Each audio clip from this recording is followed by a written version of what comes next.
Audio Jungle.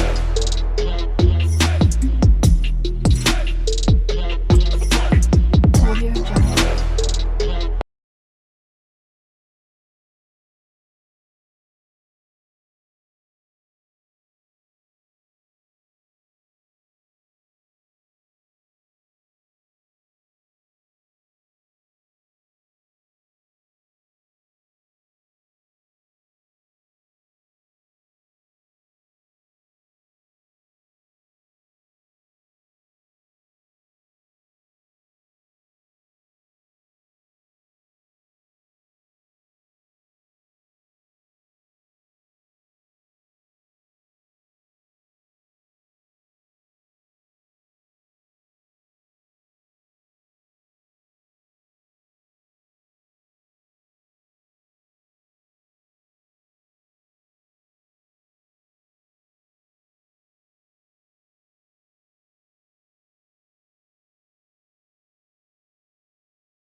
So hi guys! Good morning! Ito nga pala yung room ng anak ko.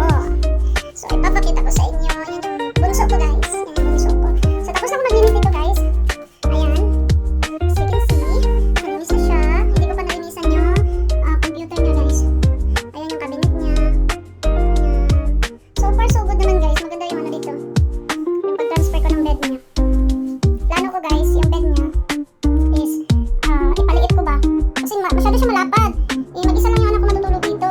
Para may konting space dito sa room niya ba. Kaya gusto ko siyang una ng konti. Para medyo lumiit siya ng konti lang. So ayan guys. I'm so happy na na-finish ko na siya. Nag-map na rin ako ng floor.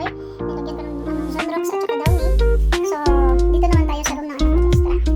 So ito na guys. Ang room ng anak ko. Ayan. Stephanie. So ano lang kasi sila ng room guys. Magkatapat. Nyo guys, ang kalat-kalat ng room niya guys. Ayaw ko naman siyang nalinis. Sabi ko ako na maglinis kasi naglinis ako ng room ng kapatid mo. General cleaning ako guys. So update ko lang kayo. Ayaw ko na kasi siyang pagurin guys kasi pagod na yun sa sayaw niya, sa practice ng pagsasayaw niya. Tapos exam pa niya ngayon. So yun, sabi ko ako na dyan. Tapos pagkatapos dito is doon naman tayo sa room namin. Tapos last, sala, at saka dining area, tapos kitchen, yun yung last. Ay hindi pala, meron pa isa, yung last, as in last talaga yung parking area dito sa labas. So, lilinisan natin yun kasi maraming pain ng aso. So, sige guys, balik ko kayo. Thank you!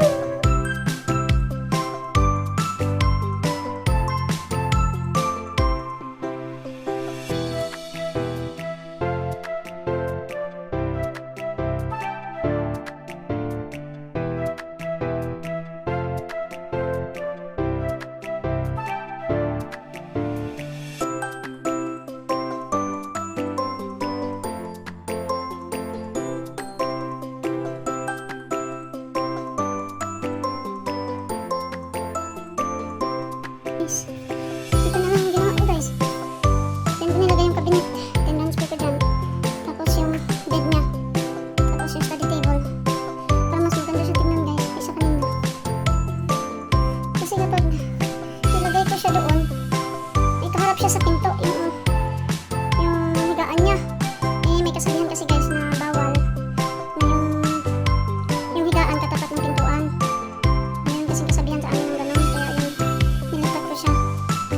Harap na bugis kasi tinutulak ko lahat ng gamit. So ito na guys. Ang final ano niya. Posisyon ng ano niya. Higaan, cabinet, at saka yung study table niya. Tingnan niya yung study table niya guys. Parang grocery yan. Ang dami pagkain. So ayan. Tingnan niya yung chair niya. So tapos na akong mag-change position ng gamit mo. Tapos yung air condition niya. Patapat lang yun. So ayan. Tapos yung na guys ha. Thank you!